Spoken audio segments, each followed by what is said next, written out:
kızım? Hmm.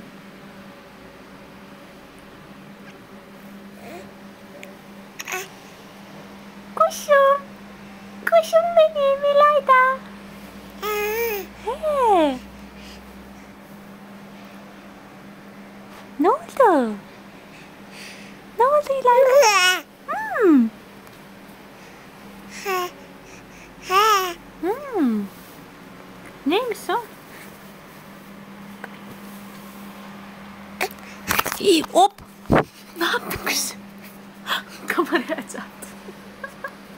Ne yaptın İlayda, kameraya çarptın? He. Yavaş. Bak.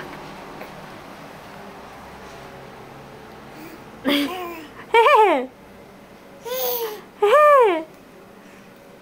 Gel hadi gel. Gel gel gel gel.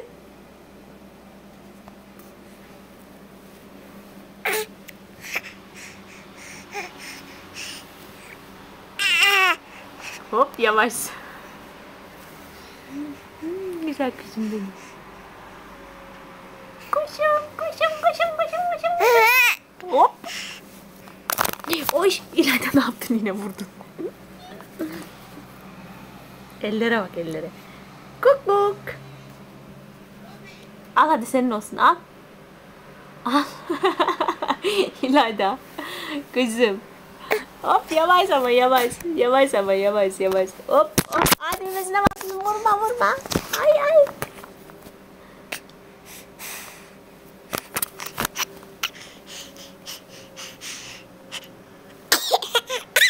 Çok yaşa. Çok yaşa İlayda.